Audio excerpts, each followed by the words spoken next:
로마 신자들에게 보낸 서간 제8장 성령께서 주시는 생명.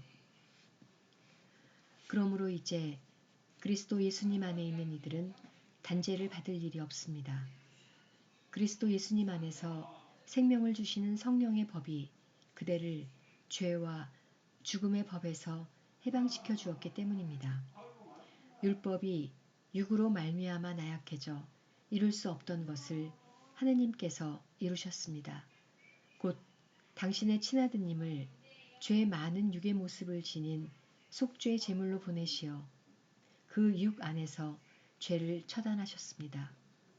이는 육이 아니라 성령에 따라 살아가는 우리 안에서 율법이 요구하는 바가 채워지게 하려는 것이었습니다.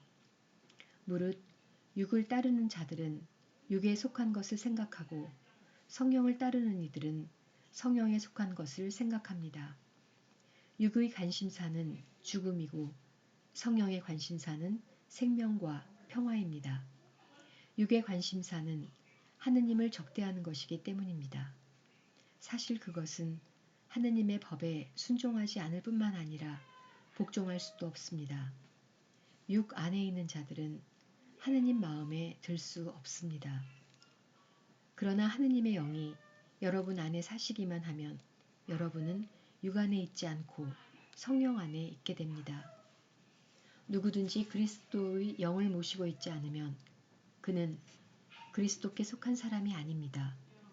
그러나 그리스도께서 여러분 안에 계시면 몸은 비록 죄 때문에 죽은 것이 되지만 의로움 때문에 성령께서 여러분의 생명이 되어 주십니다.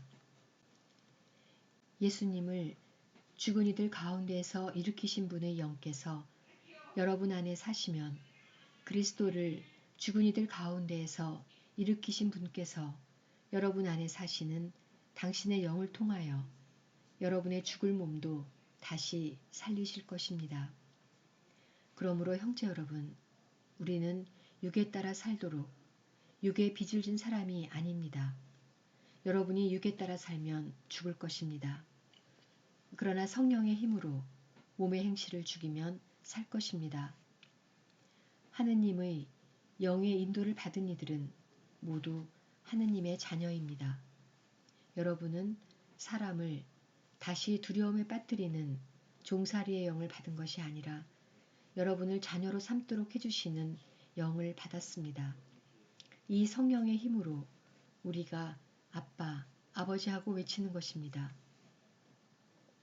그리고 이 성령께서 몸소 우리가 하느님의 자녀임을 우리의 영에게 증언해 주십니다. 자녀이면 상속자이기도 합니다.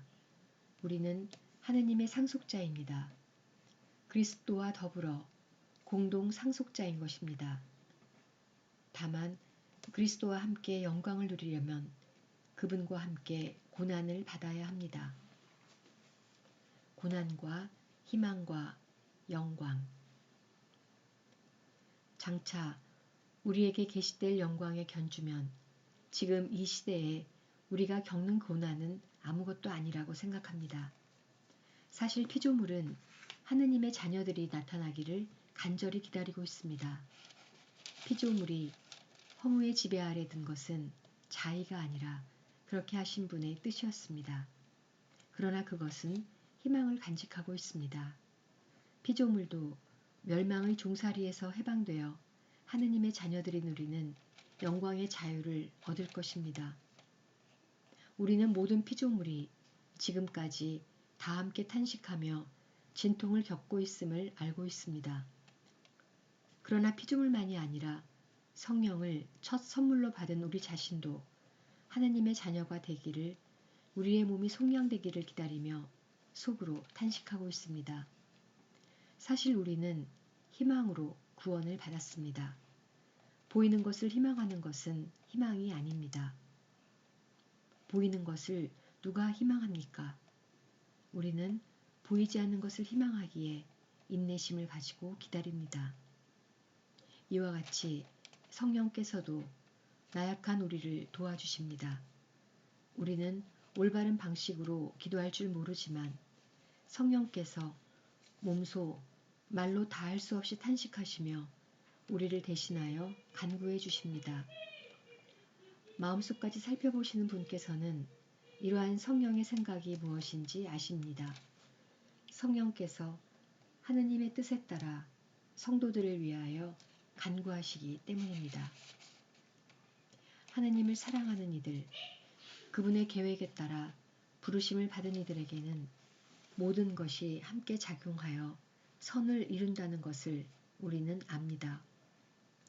하느님께서는 미리 뽑으신 이들을 당신의 아드님과 같은 모상이 되도록 미리 정하셨습니다. 그리하여 그 아드님께서 많은 형제들 가운데 맞이가 되게 하셨습니다. 그렇게 미리 정하신 이들을 또한 부르셨고 부르신 이들을 또한 의롭게 하셨으며 의롭게 하신 이들을 또한 영광스럽게 해주셨습니다. 하느님의 사랑과 믿는 이들의 확신.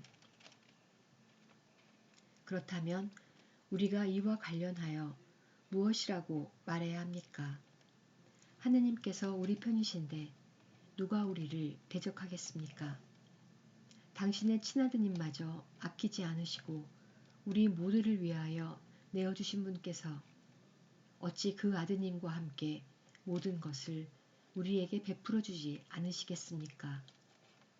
하느님께 선택된 이들을 누가 고발할 수 있겠습니까?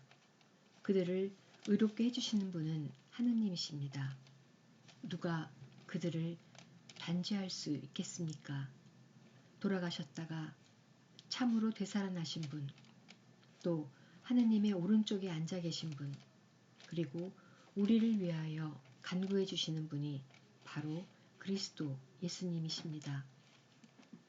무엇이 우리를 그리스도의 사랑에서 갈라놓을 수 있겠습니까?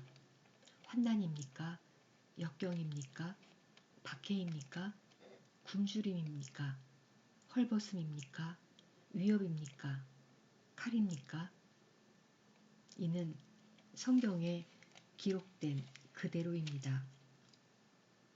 저희는 온종일 당신 때문에 살해되며 도살될 양처럼 여겨집니다. 그러나 우리는 우리를 사랑해 주시는 분의 도움에 힘입어 이 모든 것을 이겨내고도 남습니다. 나는 확신합니다.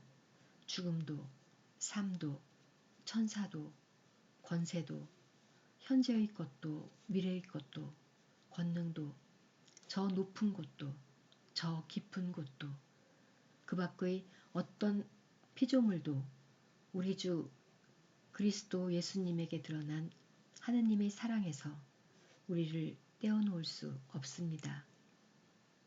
아멘.